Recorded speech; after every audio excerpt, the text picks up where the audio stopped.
to all of you listening today. We are in conversation with Tasha Schore, who's a parenting coach, author, educator, and a speaker. She's a co-author of Listen, 5 Simple Tools to Meet Your Everyday Parenting Challenges. She's also the founder of Parenting Boys Peacefully. As a mother of 3 boys, she advocates for boys and their families worldwide. Thank you so much, Tasha, for taking the time to be with us here today. Thank you so much for inviting me on. I'm excited to talk with you. Me too. Before we get started, Tasha, it'd be great if you could share a little bit about yourself and, how you got to where you are today, helping other parents. Yeah. How long do you have? I know what you mean. Yes. Well, I think like many people in the field of parent education, I came to it because I was having my own struggles with my boys when they were younger. And, there are several stories I could tell about this, but in terms of how I got connected with Patty Whitfler, my mentor, I was really struggling. I had just had my second son, I believe, and I was working full time and I was nursing full time and I was falling asleep at work and I was acting in ways that I did not feel proud about when my kids weren't getting along. I was yelling and shaming them and just, crying myself to sleep at night about how hard it was and how horrible I felt about the job that I was doing. And my mom actually connected me with Patty. And as it happened, she was running a support group literally 10 minutes from my house. I mean, I don't know, there's just a miracle.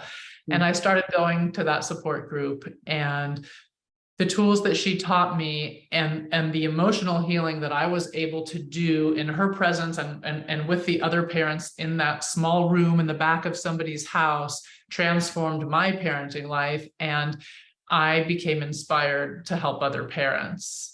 That's how I got into the parenting field. And then with regard to boys, that's actually quite an interesting story because I was raised by my mom and in the San Francisco Bay Area. We were talking about that before we started recording, and I was raised there in the 70s and the 80s, and it was a big important time for women's rights. And my mom was very involved in the women's movement, and so was I. And we would go to rallies, and it was the message that I was getting was, I could be whoever I wanted to be and do whatever I wanted to do.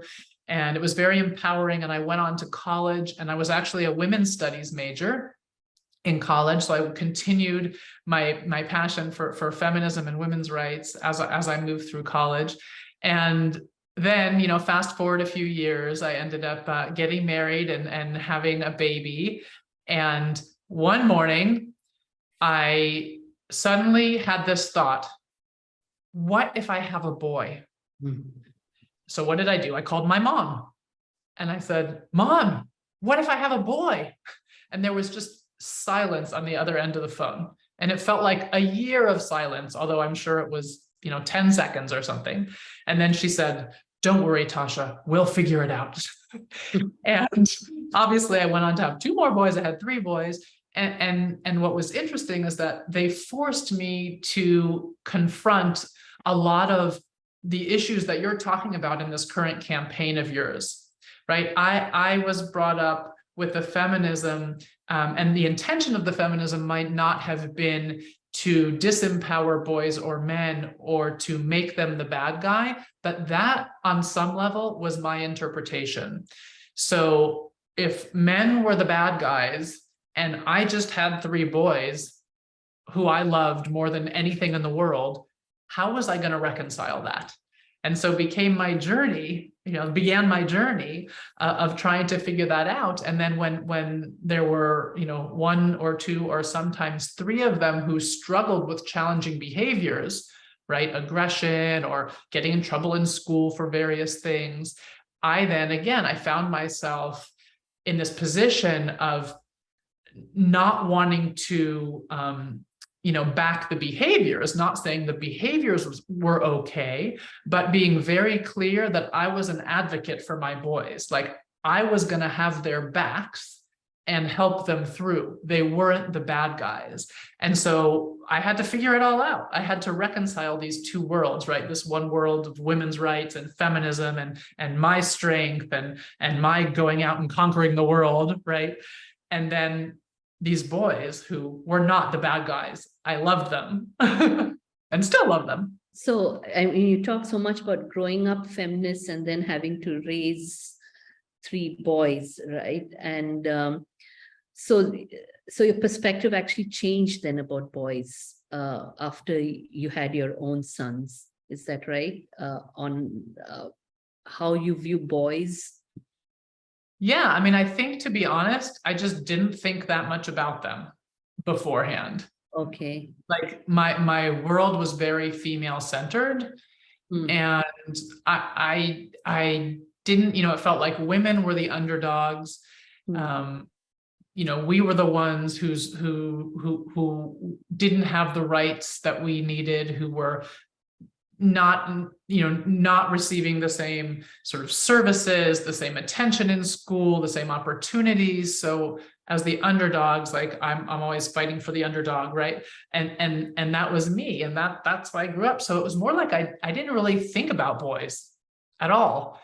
And then I had boys and I had to think about them. So on one hand, we treating boys that way, passing on the message, you're the king and you need to be taken care of by the women around you. And at the same time, we are also passing on messages to boys, labeling them as, especially in schools, that, boys are aggressive, they're distracted, they're not as cooperative as girls, they're not as smart as girls, right? And when they cry, we don't allow them to cry. We say, that's a girl thing to do. So there's so much of that dichotomy, I would say, right? What are your thoughts on how the conflicting messages we are sending on to boys and how that's impacting how they grow up and how they view women, and how do you bridge that gap? That's a big question.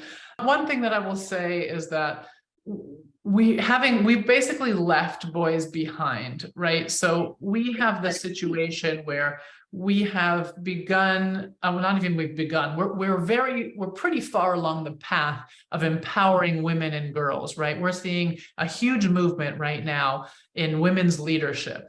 Now, yes, there's still, a glass ceiling, and yes, we have more work to do in all areas of, women's rights and women's opportunity. I'm not saying we're done, but we have made huge progress.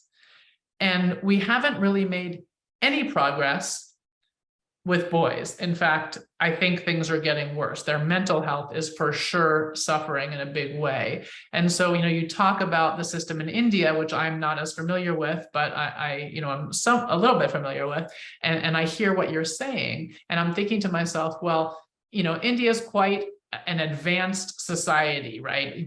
Women are very educated. I've seen, I have lived in the San Francisco Bay Area. There are many, many women in engineering and tech and law and, Indian women.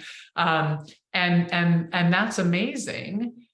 And let's just imagine what happens to the family if traditionally women had the role of taking care of the kids and the home and the husband, right, in a traditional family. And now they are educated in a way that traditionally they weren't.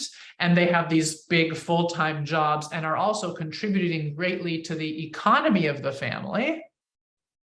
Well, what then is the man's role in that relationship? And I don't think we're taking time to raise our boys and talk to them in a way that is preparing them to have a meaningful role. Like they need purpose. And if their purpose traditionally was, let's say, financially supporting the family, but we don't need them for that anymore, many of us, because we can support ourselves just fine, thank you very much. Well, what does that do to their purpose? we left half of the human race behind. We have to go back and get them. They're suffering. They're suffering from a lack of purpose. What can we do as parents of boys to bridge that gap is the next question. We realize we need to, just like we're empowering girls, we need to also empower boys so that we can bring about true equity, right? So what is it as a parent and as a society do to ensure that we are also spending time to raise our boys and empower them?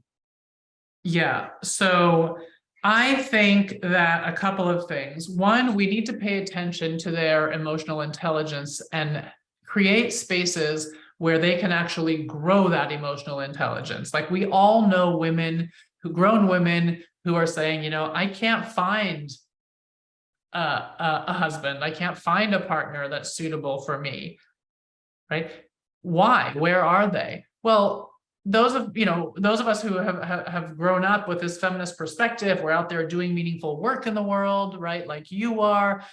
Well, we want a match, right? We want somebody who can handle us and who can appreciate us, and admire the work that we're doing, not feel threatened by the work that we're doing.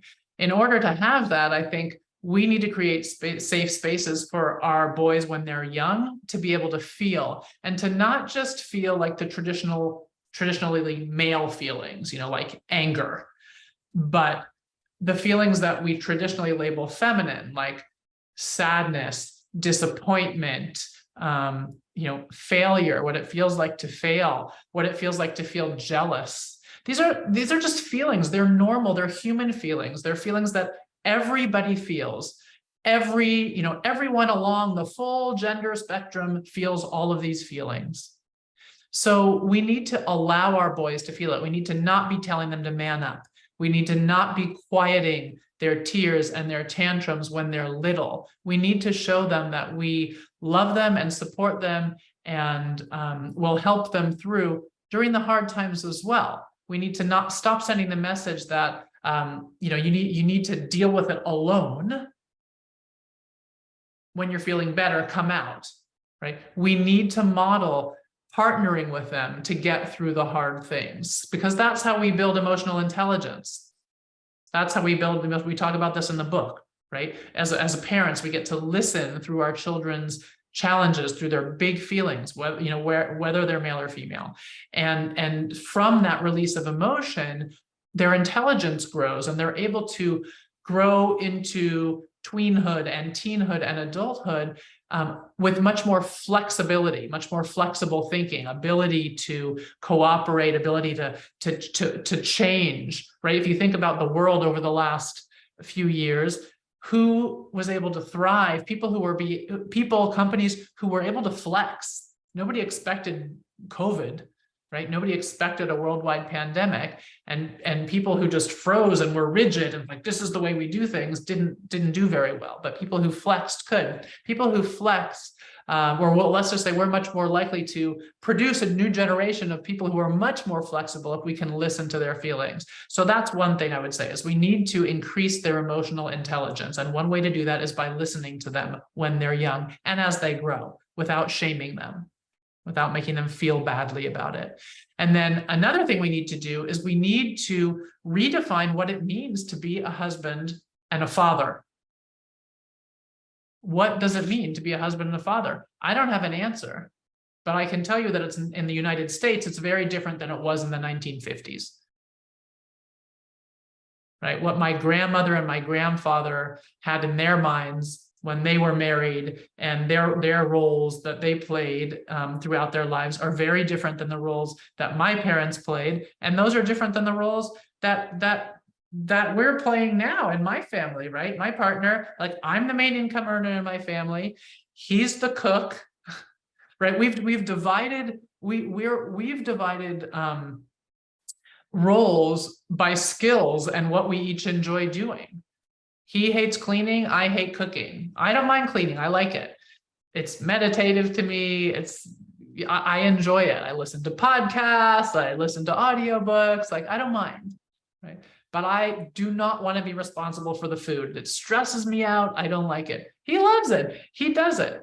My boys have grown up in a family where their mother was the main income earner. Their father cooked. Sorry, I got confused in the story. Their dad went away for work and they said to me, we're not going to have anything to eat for 2 weeks.